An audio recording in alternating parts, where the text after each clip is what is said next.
Thank you for the introduction, and congratulations to Khaki for being so proactive and growing and providing shade to so many people and so many minds. Thank you very much. What I'll do is I'll just share the screen, and we'll begin the talk.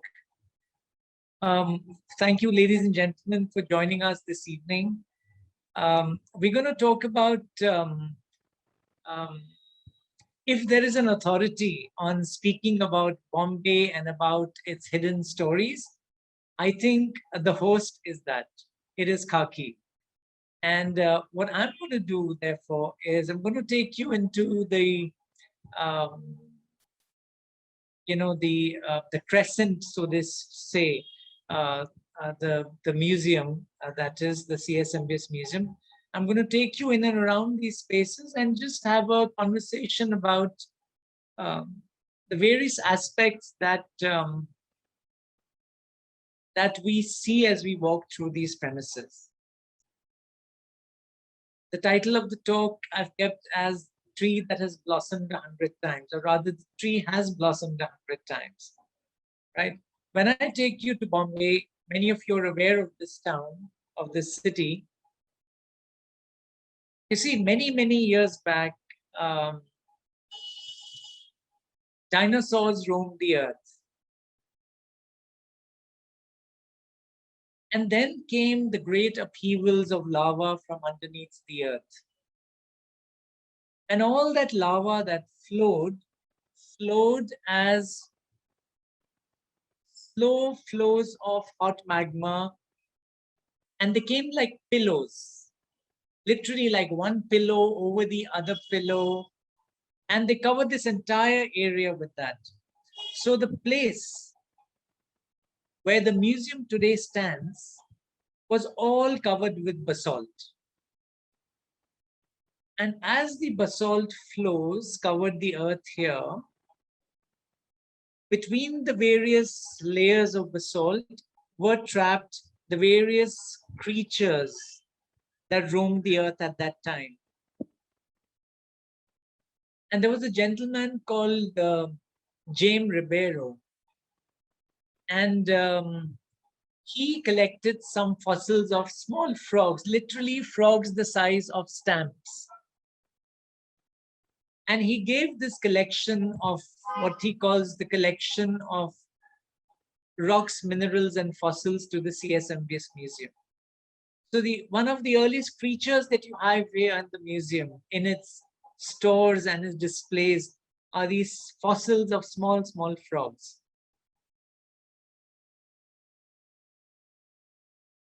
As this land cooled over time, about 100 years ago, by the way, this basalt rock on which the CSMVS stands is about 65 million years old. 65. And about 100 years ago, people got together, a Scotsman from the Isle, and his name was George Whitted. So they got together and they drew a plan to create a museum.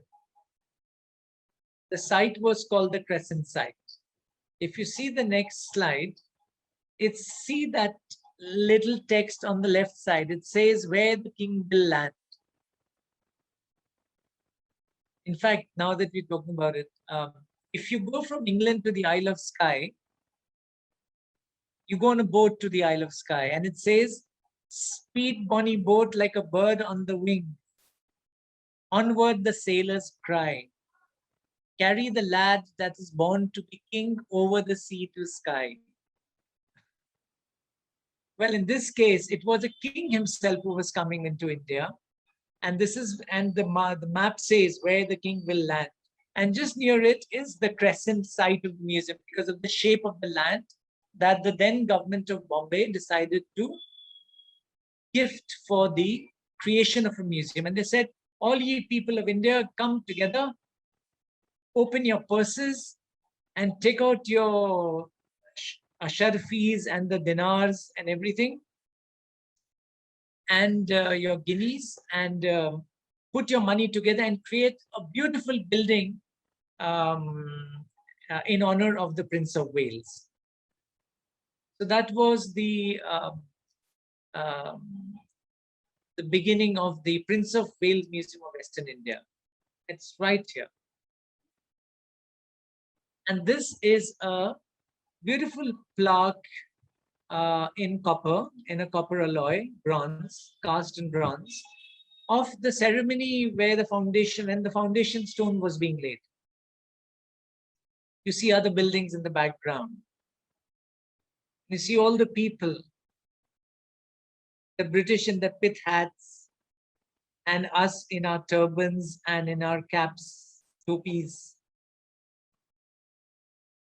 And this is the ceremony of the foundation stone being laid. These are pieces which nobody ever sees when they visit the museum. They're right there in the midst of the lawn. It is interesting how an artist's representation immortalizes events. One is people who write, the scribes,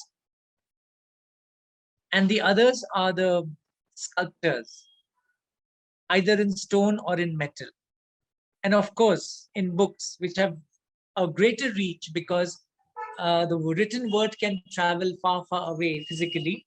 And the written word can also be read and then heard and transmitted through generations and generations. And this is how the building came about, all in basalt stone. There's another stone here called rhyolite. Basalt was about 65 million years old and rhyolite is about 53 million years old. And the third stone here was rhyolite, Porbandar, which is like a limestone. It's interesting that people across civilizations, across the world, always use the local materials that were available to them. They did not bring Jaisalmer stone from there to create something here. People always, that is what is called sustainability. When we are creating cement structures in Ladakh nowadays, the moment these structures break down or need maintenance, they can't do it because cement is difficult to get in the hinterland, and also it is much more expensive.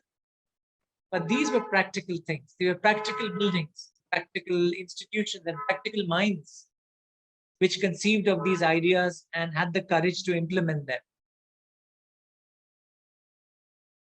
That statue, incidentally, on the right side is the Prince of Wales.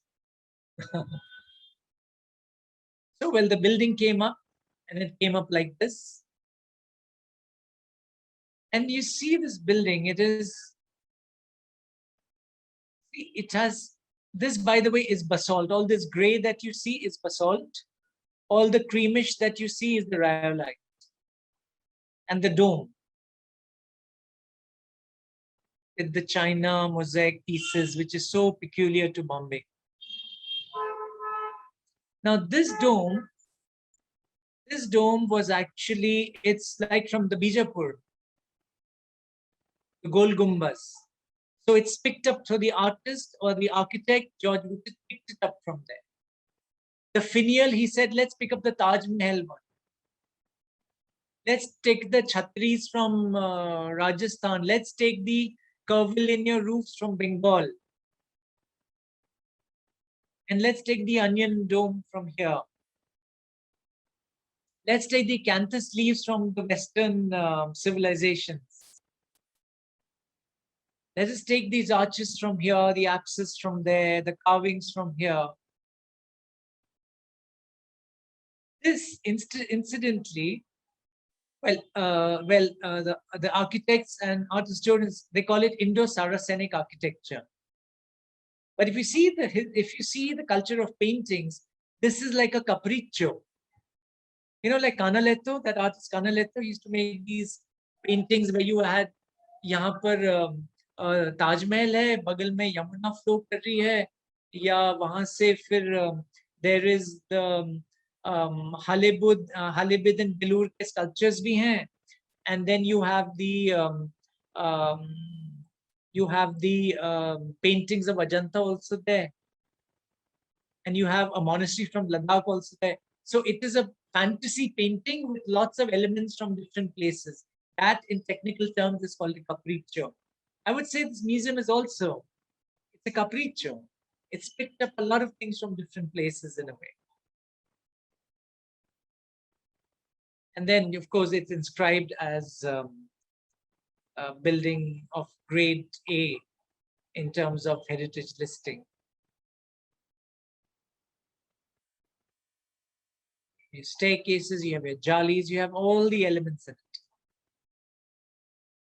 And this was the building as it was when it was constructed, and it has all these lovely buildings around it. This is the land that was all sheets of basalt and nothing else. And recently, when they did a boring for a water harvesting scheme here, it's all solid basalt. It's solid rock. Your Bombay is on a solid foundation, metaphorically and even otherwise, even really, it is on a solid foundation. And the people of Bombay who make it that way. And then over time, after construction site gets closed, you have these lovely trees around this place. Lovely trees. And there is a tree here. There's a tree here, which is the baobab tree. You see, the Portuguese were here and Abyssinians had also come in, and they brought these trees from Africa. And there are not many trees in Bombay. The BMC recently did a survey of the baobab tree, also sometimes known as the upside down tree. And they planted some of these trees. The BMC did a survey of trees. I think they have documented 85 trees, I think, in Bombay. 82 or 85. They've listed them down. This tree is supposed to bear a fruit. The monkey bread fruit, they call it. But nobody in the museum has ever seen a fruit. But what they have seen about this tree, they've seen a flower here. See the scale of the tree. That doesn't give you the scale of the tree. This gives you the real scale of the tree. It's pretty big. It's not as gigantic as other trees, in which you can even have small little restaurants working. But in this tree, one thing that the museum people have seen is a flower that blooms only once a year for a single day, sometime in the month of June before the rains. In fact, next year onwards, we're going to have the Baobab Flower Festival. You'll have to come here almost every day of June, and the lucky ones will see it flower, and we'll have a party for them here.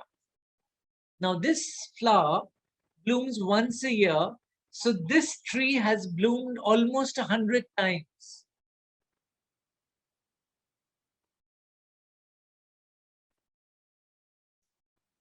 It's had 100 flowerings. And this museum, ladies and gentlemen, celebrates its 100 years next year. This too has been around for 100 years. So actually that baobab, in fact, that flower of the tree could have been the logo of the centenary, no, for this museum. I wonder if anybody's thought about that.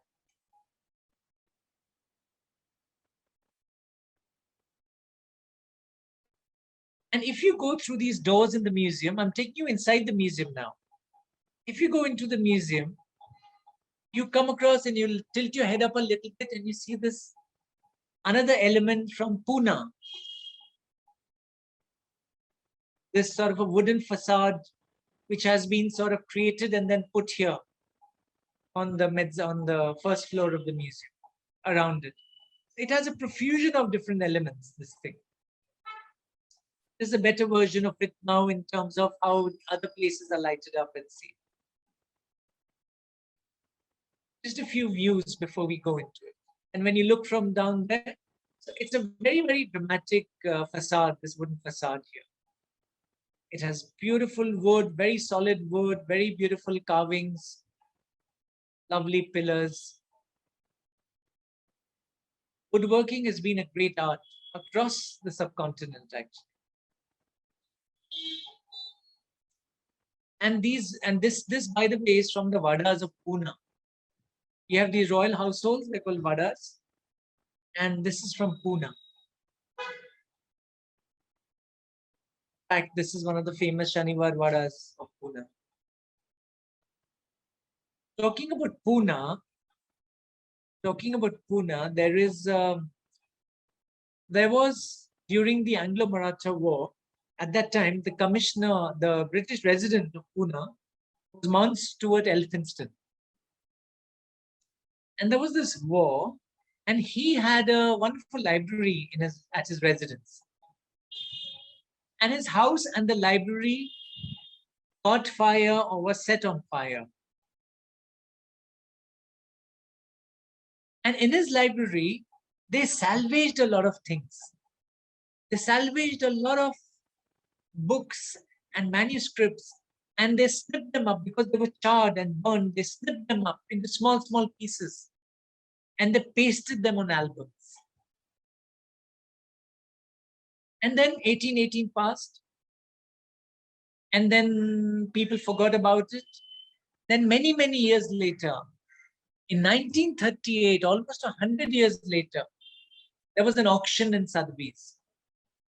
And at that auction, Alma Latifi, family is here in Bombay, they picked up this album. And after another 25, 30 years, they gifted it to the museum.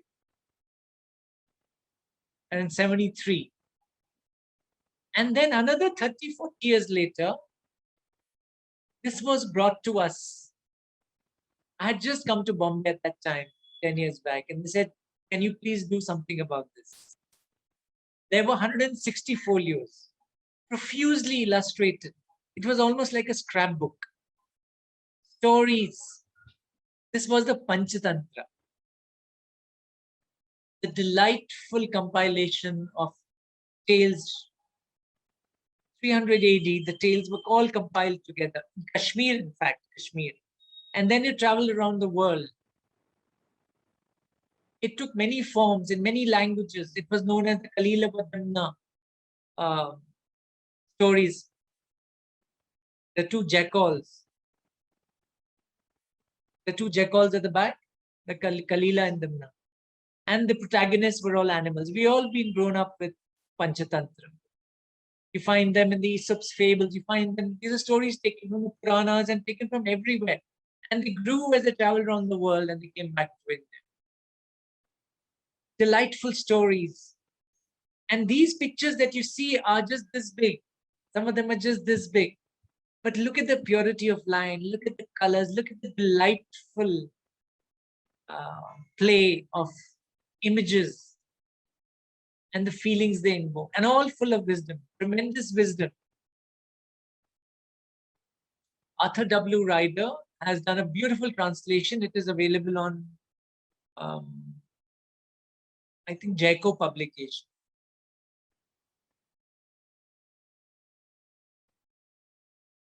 Animals, grooves, and who made these? You know who commissioned this Panchatantra? This was commissioned in the Persian language.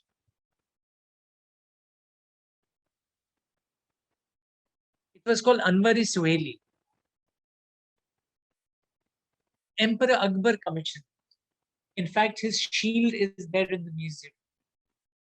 You should come in. No, he's not shield, his armor. His armor.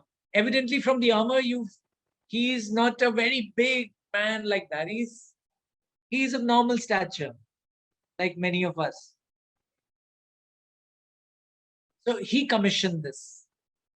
There are 4 Anwari Suhailis in the world. One of them is this, 4 or 5. One of them is this one. And then it was conserved. It was put back to shape. People worked on it. And the stories are living once again. It is now on display if you would like to see sometime. Come to the museum and you'll see these stories being displayed. And exquisite stories. Look at these artists. We're talking about 1500 something. That's 500 years ago. That's 600 years ago. Look at the colors. So beautiful even today. So many birds. talking of birds and stories, uh, hardly anybody knows that um,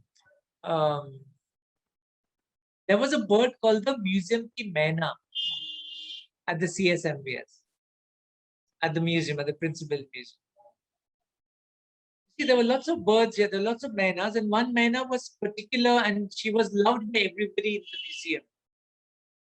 And this Maina died one day, and the museum has a natural history section. So they took this bird and they took this bird and they stuffed it and they've sort of immortalized it. And this Museum Ki Maina is still there in the natural history section. The natural history section is run by Manoj Chaudhary and Ravi Chape. Brilliant boys and girls. They're so lovely. They're so sensitive. And it's a delightful place, the natural history section. The natural history section owes a lot to the Bombay Natural History Society. It's just, in fact, it just adjoins it. It just adjoins it. Have a look at this. You see the logo there. This is the logo of the BNHS. This, as you all know, this is a hornbill. And another beautiful thing here is there was a hornbill. There was a hornbill in the premises, and at BNHS, it was, the director had found it injured, and he had brought it to the BNHS and looked after it. And when this passed away, they made it the logo of BNHS. And the original, by the way, his name was William. The hornbill's name was William. And this is it. He's here on display at the CSMVS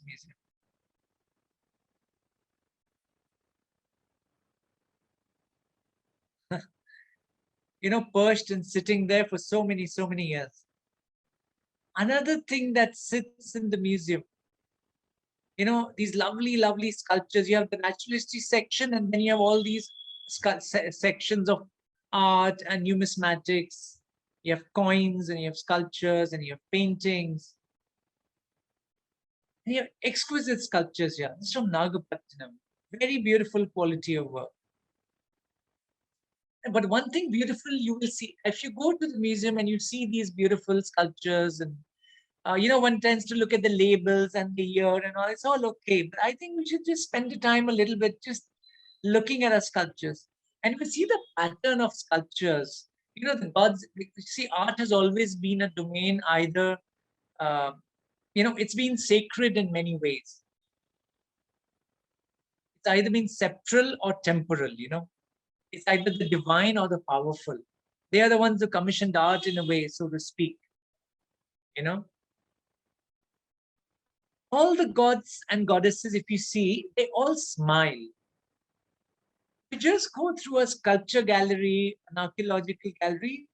If you just see the smiles of the sculptures, they are all different smiles. But that is the beauty about the Indian subcontinent. All our gods and goddesses smile all the time.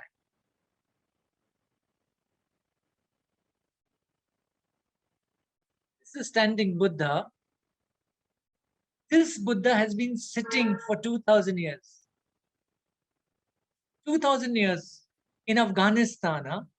Afghanistan. That place was full of these exquisite creations by the people there. And this Buddha was sitting in the store. It's 2,000 years old. It's made of stucco. Stucco is lime and sand. Sand as in gravel. Lime, sand, gravel, and a bit of fibers, which are packed together, and it becomes like stone. 2,000 years sitting here. Quietly. It was brought out 2-3 years back for conservation. And we didn't want to disturb it too much. So in fact, you know what we treated it with? We treated it with lasers. There was this grime on it over the centuries, and it was that pollution wala grime. It wasn't the patina. This is the patina. The browns that have formed on it. But the grime that was there, we didn't want to risk treating it physically or with solvents. So we used laser light, and the laser light, wherever it hit,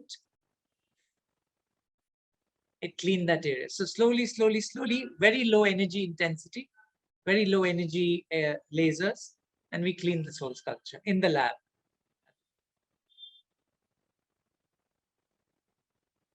That is Afghanistan, right? And then you go across, you go to Nepal. You have these beautiful sculptures of gold, of the bronzes that you see here, for example, these bronzes. We also have these beautiful gilded bronzes from Nepal, exquisite gilded bronzes. They're completely covered with the gold. And you know how they made them? They used to take, it's very interesting. They used to take, they would take a bronze sculpture like this, right? They would take some gold leaf. They'll take gold, they'll heat it. It turns into leaf. They'll put it in a bowl with sand. And then they will crush the gold leaf in the sand. And the sand will help to crush it into small, small, small particles. Then they will mix it, they will levigate it in water, and the gold will float and sink, and they'll separate the sand from the gold basically. And then they will take it and they'll mix mercury in it. Mercury, that silvery, it's liquid at room temperature. So they take this mercury and the gold and they mix it together, and then they take the sculpture and they brush this mercury and silver liquid on it, and then they take it in an oven and they heat it. Mercury, the liquid metal, evaporates and disappears.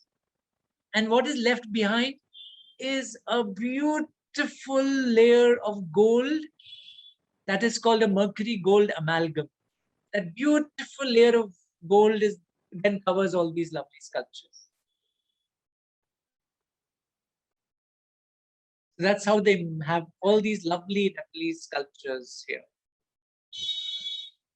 You have Afghanistan, you have Nepal, all the way to Burma. This is Burma. So you have Burma. These are Jatak stories on silver. These objects are, I don't think people have seen it much on display, but they're exquisite pieces, and they will be rotating now. There are lots of exhibitions coming up now that the pandemic is getting over. And you have these exquisite workings from, it's interesting how these cultures have been common in this entire subcontinent. And we are circling India just now. We're not even talking about objects from India. Present-day Afghanistan, present-day Nepal, then you have Bhutan, and you have this entire belt, Bhutan. Then you cut across the Indian states of Arunachal and the northeastern states, and then you have Burma, and then Indonesia. You have these lovely rubbings from the temples in Indonesia. And you go all the way down, you come to Sri Lanka. It's not an object from Sri Lanka. You have Anand Kentish Kumaraswamy, a metaphysicist. What a fantastic person. In a way, he brought the Oriental art to the Western world and the Western eye and the Western ear.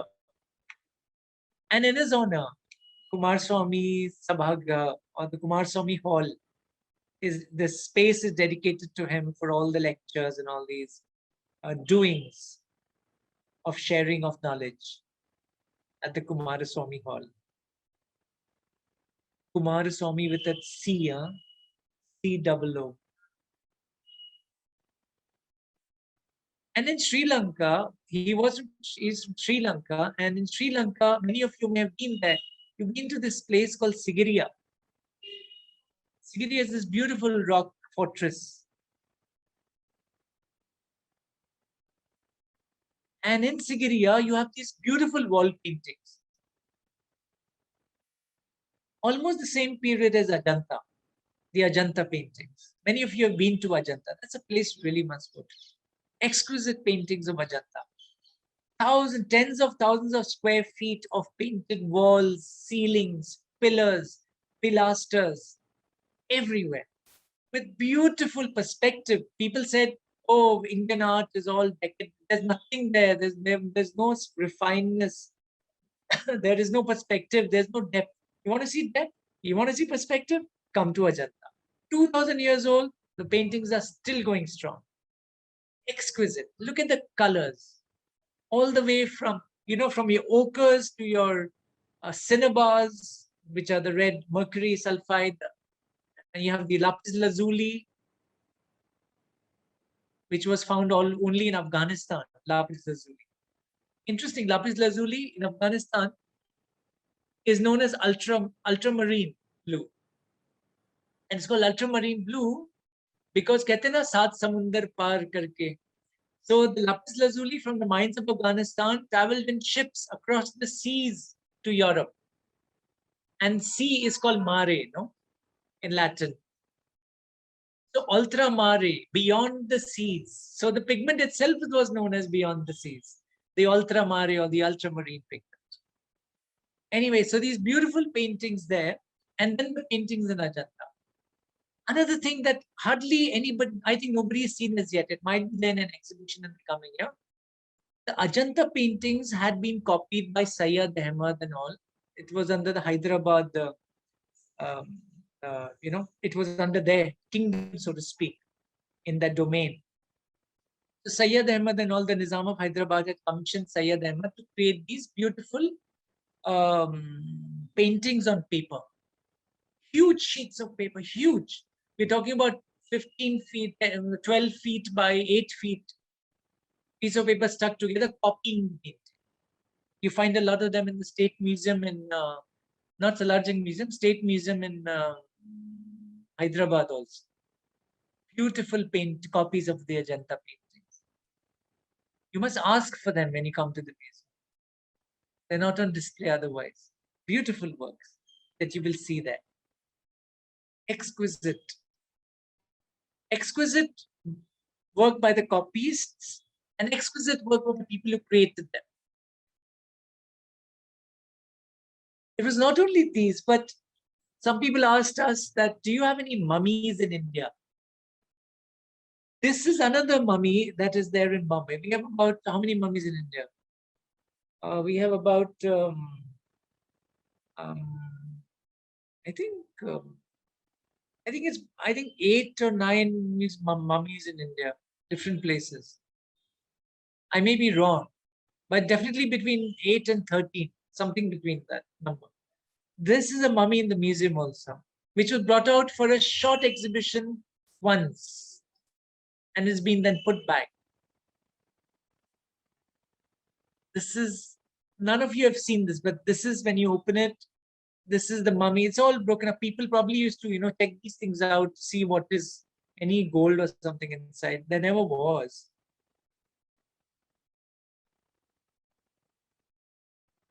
You know how they make mummies, right? They first, well, the body, they take a rod, and they take out the brain through the nose, they take out the brain, then they take out all the organs so that nothing that contains moisture is retained in the body. And then they dry it, and then they embalm it, they cover it with pastes, and then they bandage it, and they put it in a cartonnage. In fact, this is the structure, see? So you have this is the mummy, number 2.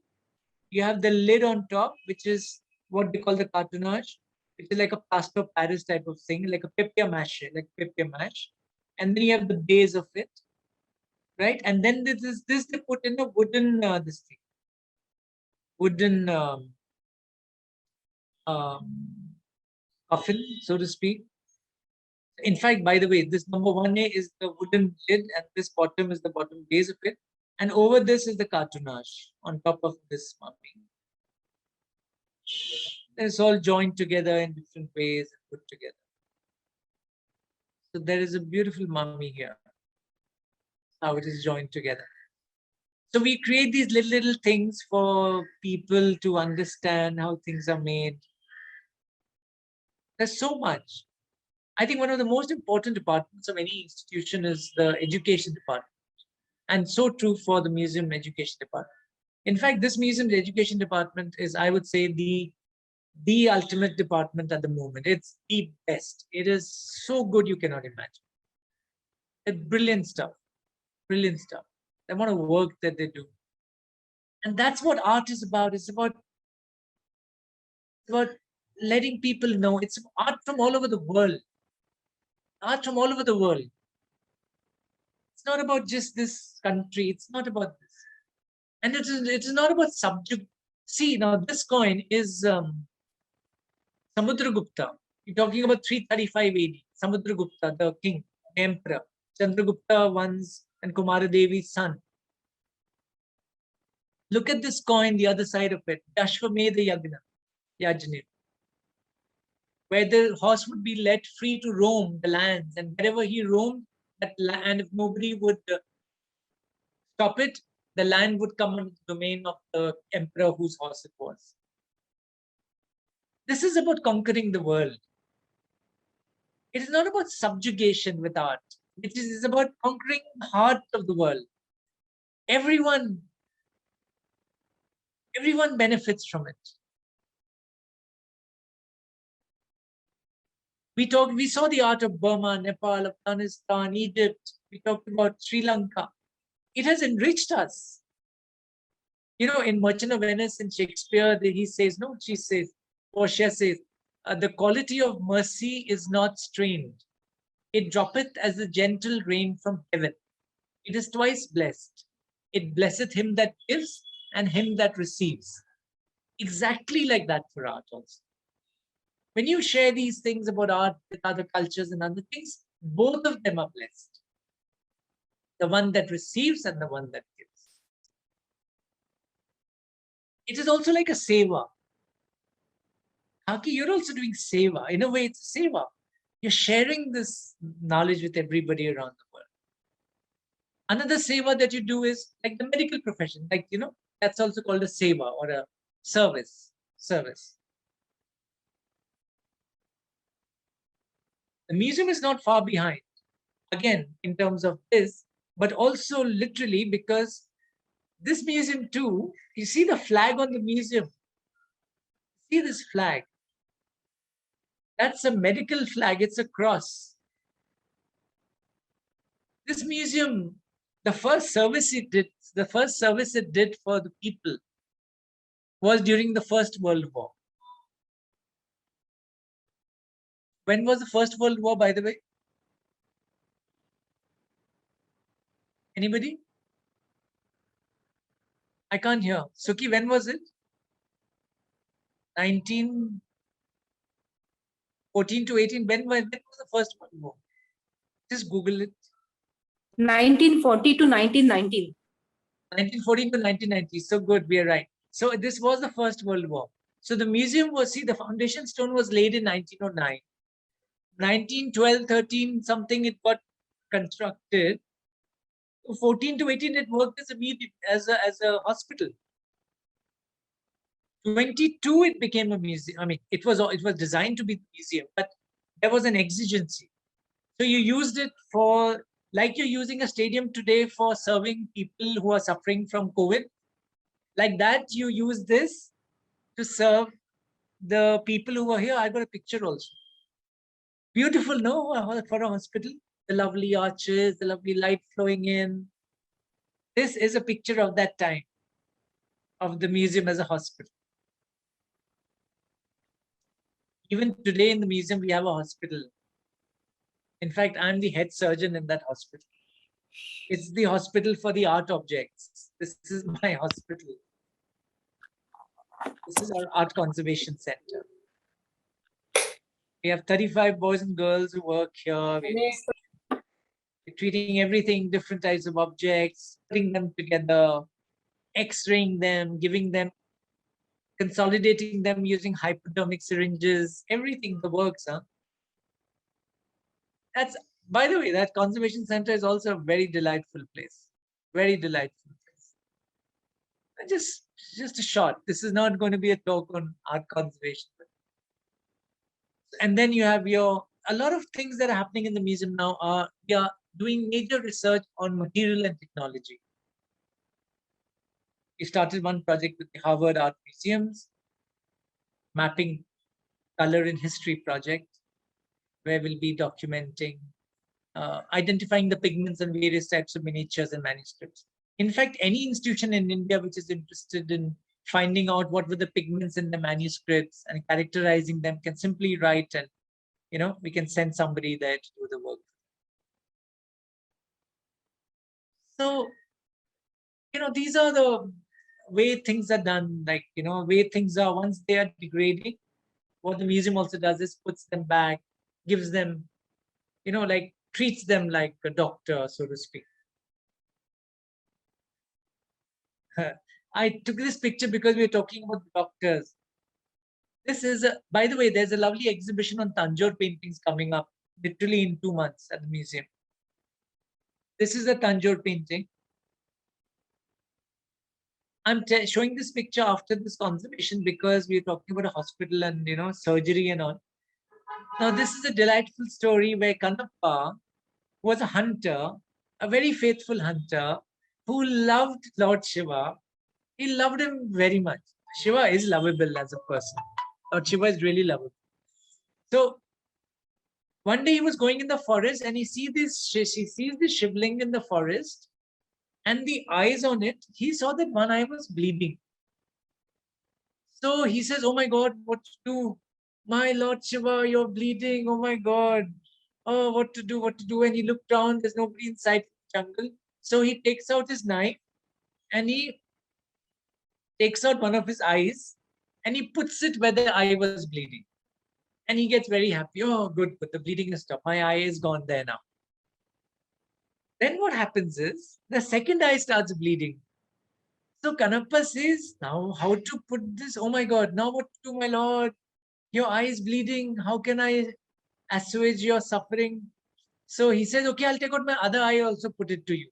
And he said, "But if I take out my other eye, I will not be able to see. I'll not be able to see." So he puts his leg, his toe there on the, I said, "Okay, with my toe, I will mark the place where your bleeding eye is. And then I'll take out my eye and I'll put it there." And that's what he does. Of course, in this, they've shown Kanappa with both the eyes.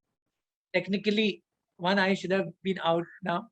But the fact is the beauty of it, the simplicity of this man, his faith in something, and then he puts this up. So you can worship him as a, major bhakta or something like that. But the fact is that, you see, it is these stories that make up culture. It is these intangibles that make up the art object. Otherwise, it's a Tanjore painting. Oh, very nice. How beautiful. What colors. Oh, this century. Big deal, yeah. But look at the essence of it. The essence of it is in these stories. And all of us are potential storytellers, and we should revel in that gift which we have. And we should just share. In the museums also, I think they need to come alive with more stories to be able to relate to the objects. Otherwise, they're just art objects, which is also important. But the other part is also important. The shape of the fruit and the color of the fruit, as well as the juice of the fruit. It's all equally important. And fun. This is another thing that nobody sees generally. This is like you have the Babar-nama, the manuscripts, and you have the Akbar-nama, you have the Shah-nama. This is the Chuha-nama of the rats, the army of rats, and the cats fighting the rats.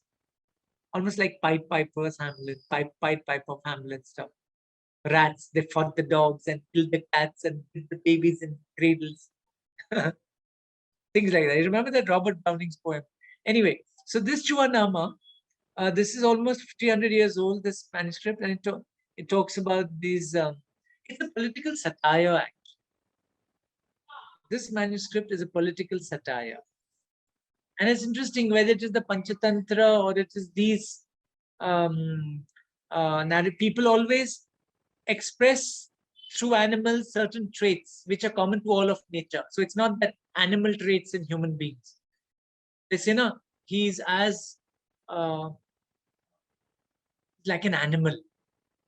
He's a brute. He's like an animal. In fact, animals are not brute. Animals are pretty decent people. Yeah, you know, the wrong thing that's been perpetuated.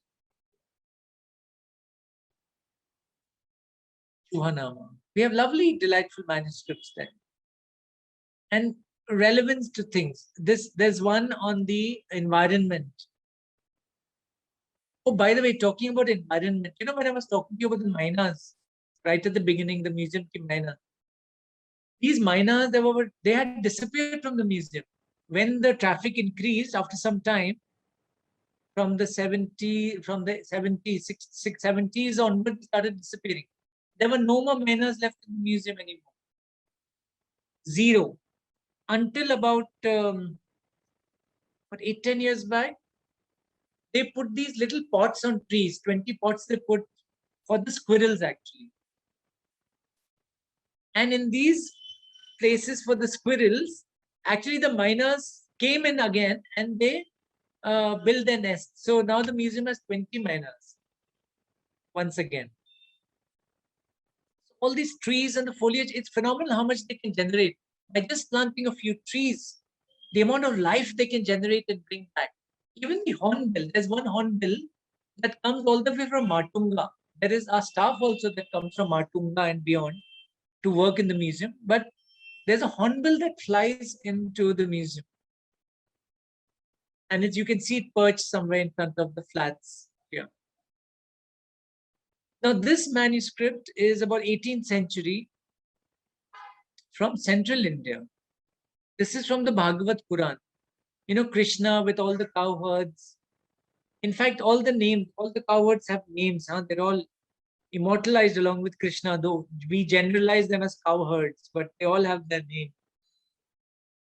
And this 8-10 folios of this, it talks about the relevance of trees to human beings and how we as human beings should be like them, should become like them. And all this is narrated in these folios. And if we get to know about that, then this miniature painting makes sense. Otherwise, it's good. This century, that century, these pigments. But it's about that. Each of them can carry the seeds of changing a child in them, if that value is conveyed.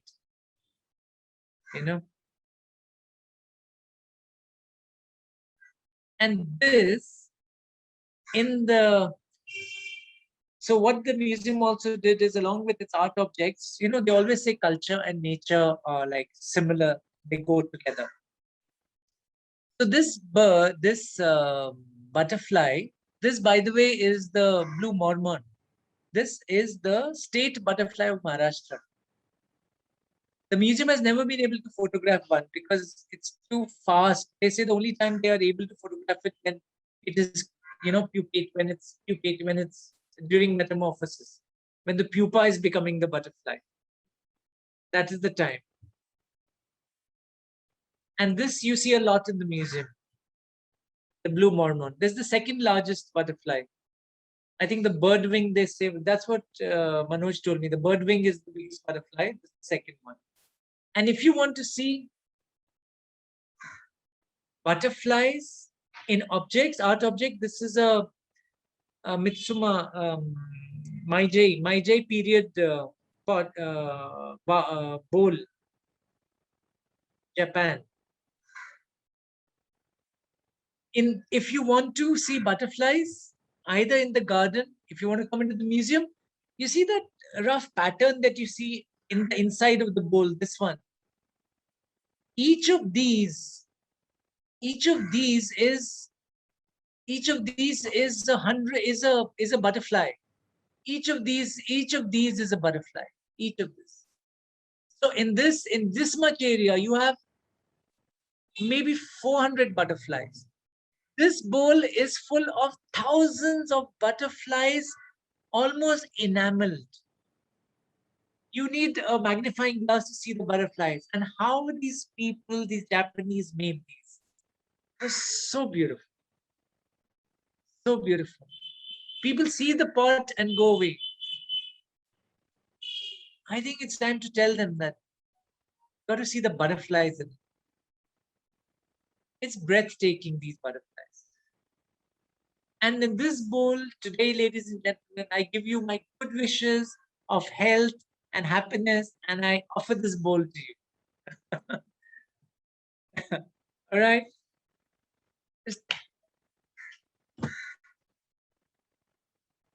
This is just a short talk. Yeah. That was amazing walk through the museum, through the unseen parts of the museum. That was brilliant. There are, of course, lots of compliments for you and for this walk, but also a few questions. So let me put forward some of those questions. May I stop the screen share so that we can maybe see people on the screen for the question answers? Thank you. Yes. Thank you.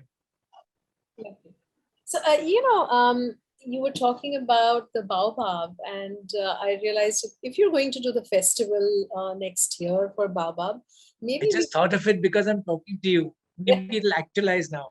Maybe it will, but we will not have to wait for an entire month to observe the baobab, because apparently the baobab flowers bloom on a full moon night.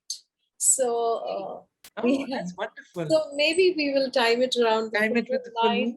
Very good, thank you. They bloom in the evening and they close by the morning, so we'll have to time that accordingly. So anyway, that's that aside. There's a question that Vinayak had where he's asked you, what was this space used for before the Jahangir Art Gallery came up on it? There was no, this was just a garden. Okay. What happened was, there was a talk in the museum and they said that we must have some space for contemporary art also. So these are wise people, the board of trustees. CSMVS has been very fortunate to have had a very solid board of trustees up to this day. And that is what provides it that, impetus to go ahead and do, because they have faith in you. So the trustees there, they got together, they said, let's do something for contemporary art. So they created this for contemporary art. But they gave it not, they said, be independent. Don't always ask us for everything in terms of ye kare, wo nahi kare. So it was within, it was a child of the museum. It is. But they've allowed it to grow. They've allowed it to, do its things. So that is what it was. That's good foresight. So, because Sucharita has mentioned that there's a baobab tree that's in the envelope being cut in Santa Cruz for the metro project, which is quite sad given that there are so few of them and so cherished, long-lived trees. Yeah. Nehal has mentioned that the restored interiors look, they're lovingly restored, and it's very clear from your talk that a lot of affection and attention goes into the restoration. Farooq had a question. How much of the museum's collection has been acquired, and how much of it has been donated to the museum? So you'll throw some light on that. So when the museum was established, it was a shell. It was a receptacle. It was a bowl. So, and which is also like a crescent, no? Right. Yeah. So what happened was, then institution said, अरे भैया अब आपका तो museum बन गया है, अब हमारे पास इतने सारे ऑब्जेक्ट्स हैं, अब आप रखिए ना, ये तो आपकी जिम्मेदारी है. So a lot of institutions came ahead and say, here guys, take care, this is yours, you set up for good. And they gave a lot of collections to the museum. And then there were people who bequeathed collections also. In terms of acquisition, there have been few and far between. Okay. Fortunately, today, while acquisitions around India have stopped considerably in many institutions, this museum is still acquiring some things. But from what I see, the acquisitions are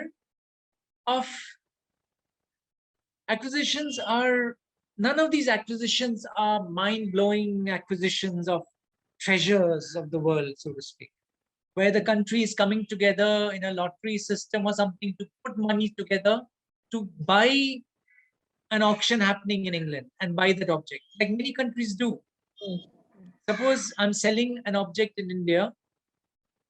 I'm selling an object, an object of France in France. People, their citizens, everybody will come together on a public appeal and they'll raise money so that the country can retain it in one of its collections. Those sort of acquisitions, no, but yes, acquisitions are still ongoing. And to that very pointed question, a very few number of these objects have been acquired. Actually, it is all called acquisition. Okay. What Farooq means probably is the purchase aspect. And there's a related question. If you know who gave the Buddha of Afghanistan to CSMVS, that's from Rusbe Umrigal. See, in Central Asia collections, there were the collections from the Gandhara collections. So the Archaeological Survey of India, the Asiatic societies. So these were the institutions where, even at the National Museum, this is how the collections came in. Central Asian collections, Tucci, Giuseppe Tucci.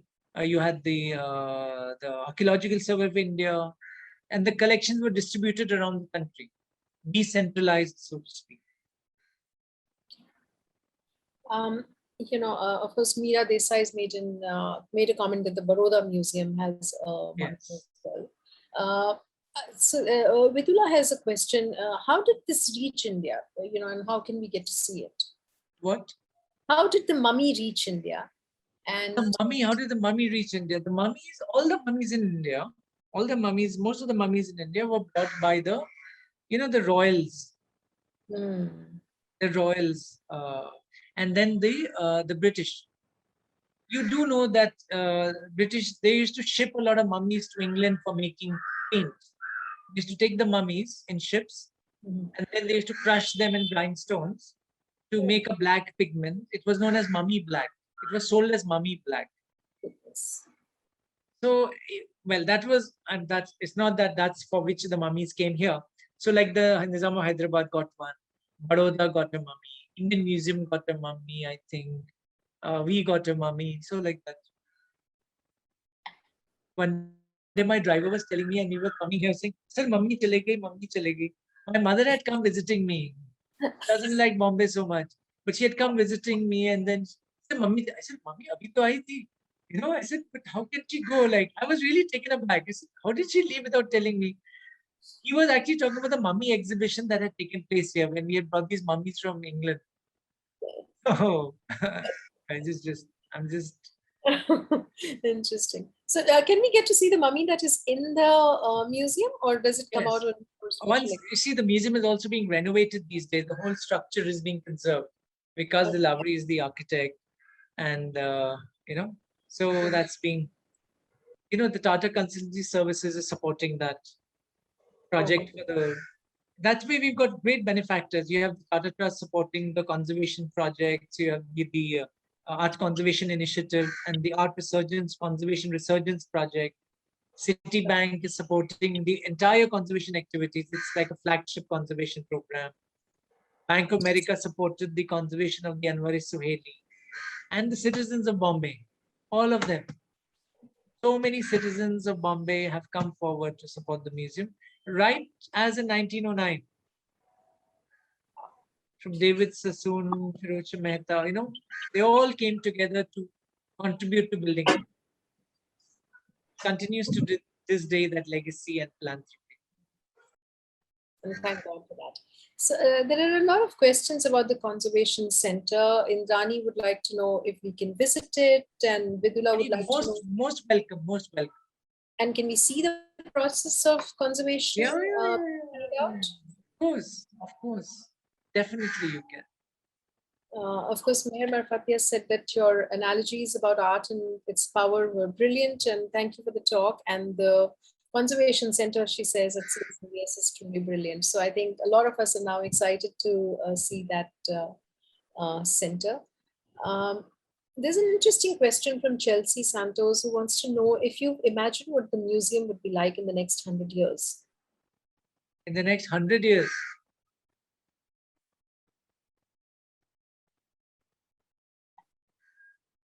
Physically, first of all, physically, if the way climate change is going, then the waters might be closer to the museum. That is one. Okay. The building will stay because it is basalt. It will stay another 100 years. It will stay another 200 years. The building will always be there. Right.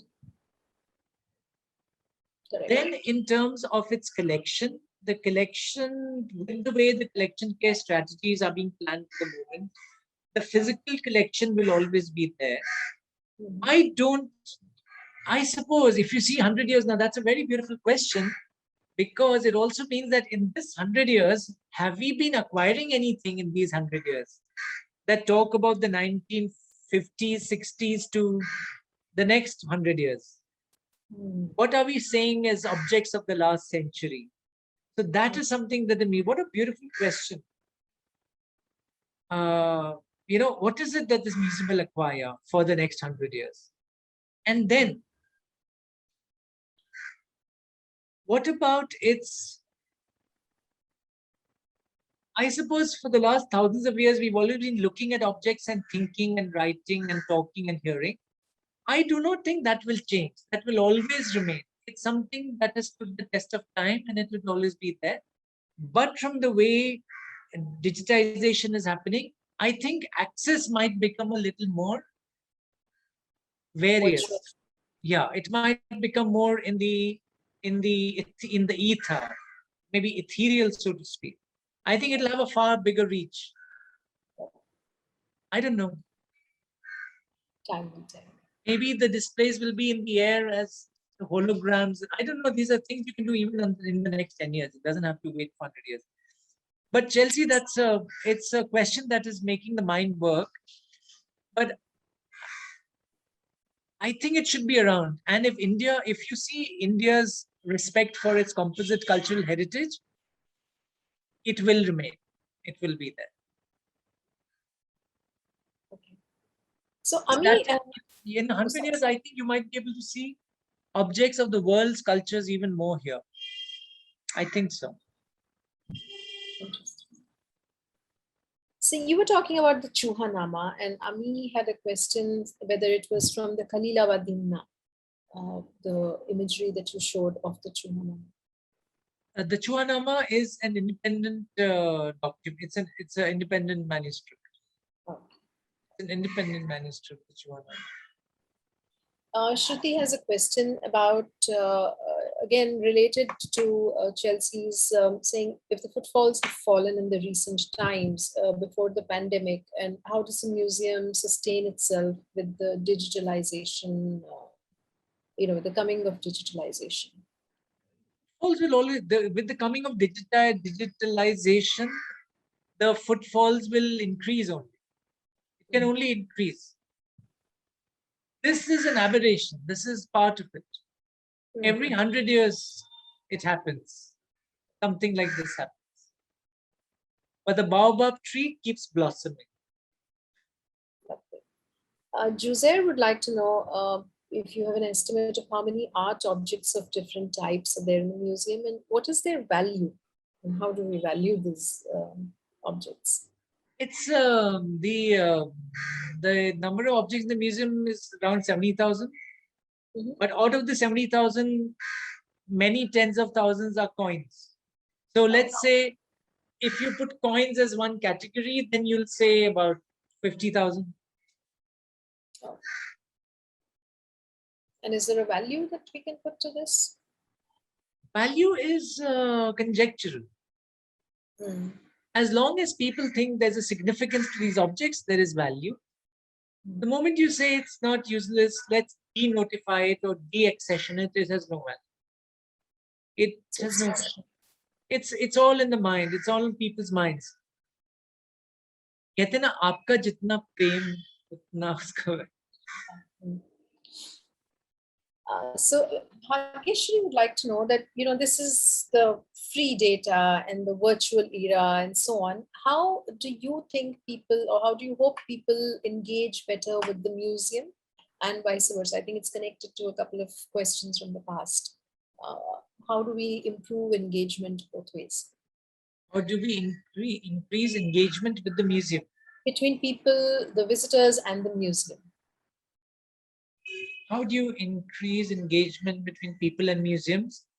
Is by conveying to children right away, and to parents and mothers and uncles.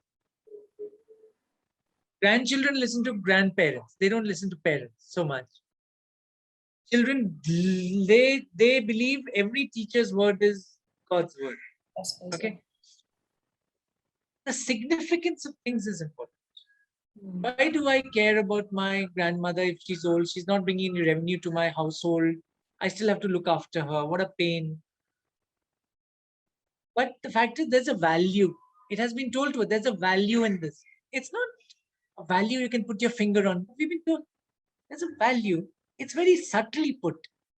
The moment we put these values in our children to begin with, the engagement with the museum will be excellent as it will be with objects in their homes, and it will be with the public monument. It's all together. Museum is just one of those repositories. You'll respect public benches, everything, as long as you know there's a value in certain things. So this is like a flurry of compliments, and I really think that you made people see the museum in a different way, and many people would not see the museum and its artifacts the same way that they've seen before.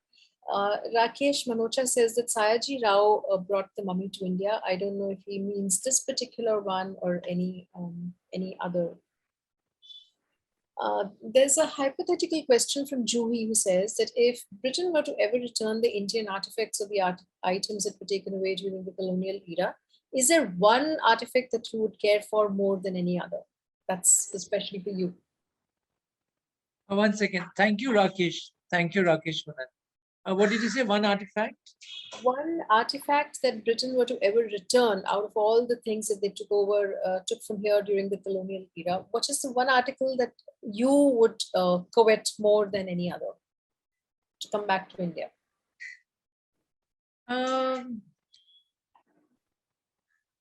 It's not about coming back. Not about coming back. See, that beautiful Buddha from Afghanistan is bringing so much happiness here. Yeah. So it's not about coming back. It's about the value. Yeah, I would like that value of that object to come back. If let's say there's a beautiful Amravati sculpture there in the UK, right? And it has values of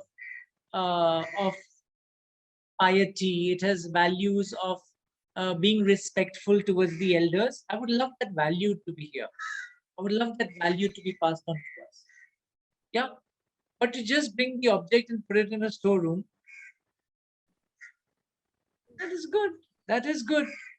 But if I compare, it will be the value. And I don't think it's very difficult for me to say which artifact. I am not in a position to be able to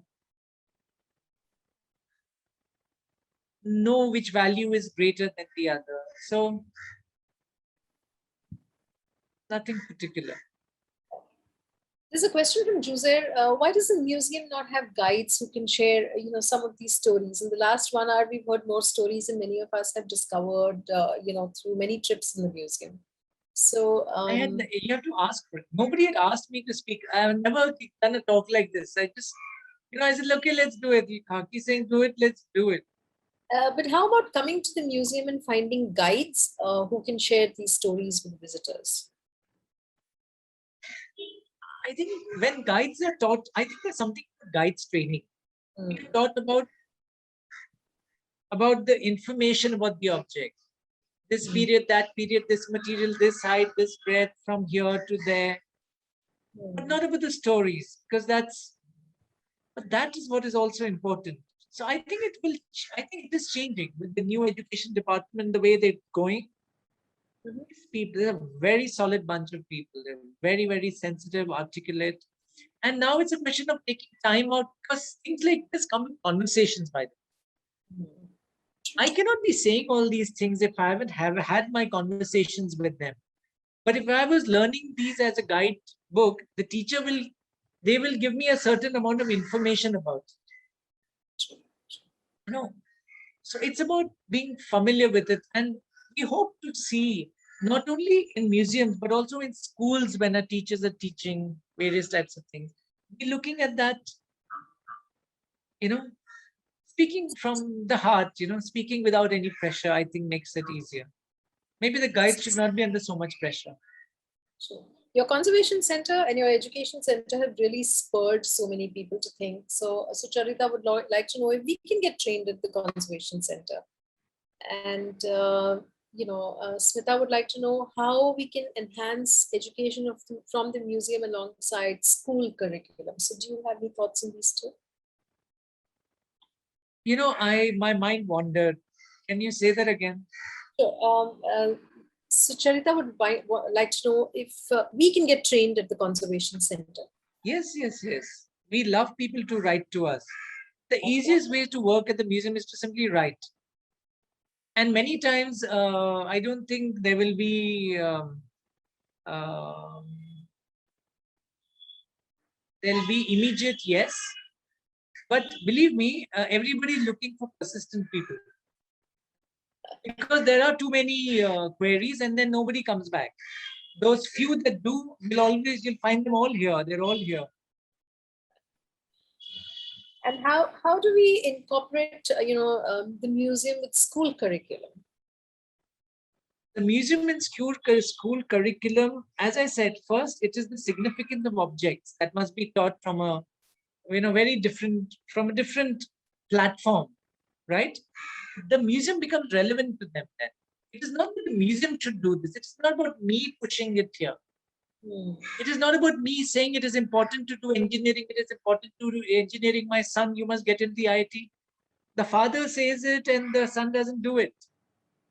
But when the value of engineering and the magnificence of working with aeronautical engineering or with, I don't know, becomes interesting and it catches the imagination of the child, he would like to go into engineering. He'll tell his dad, can I go into engineering? True that. The museum can do only so much. You have a website, you have this, that's okay. Yeah, but then, if they come to you or if you are saying you want to do it, then you better be responsible. Then you can't be, oh my God, we can't respond just now. No. Then it has to go beyond just, it has to be a little more, थोड़ा दिल होना चाहिए. नहीं तो पाषाण ये जो पाषाण जो building है ना, edifice पाषाण stone का जो, this building that is of stone, it will be like that only otherwise. I think you have enough questions for you to do one more session, but let me run through some of them. Ruswe would like to know about any master theft stories from the museum. Any?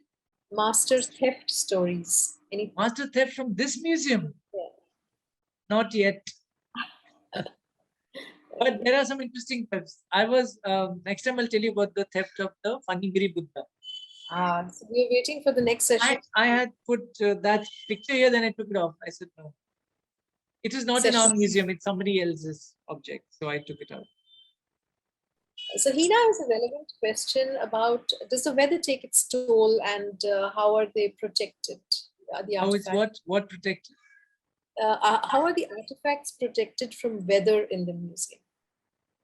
Well, all over India, weather is an issue. Like you protect, how are they protected in this museum? In this museum, they're protected by being balanced about the temperature in RH, by making sure that the air conditioners are at a warm rather than a cold temperature. Yeah, like 24, 25. And by boxing everything when they are in storage. That is the ultimate answer to all collection care. By wrapping them in cotton cloth, clean cotton cloth, well-washed cotton cloth, and then putting them in boxes. Thank you, Suki. Thank you, Diksha, and everybody. Thank you so much.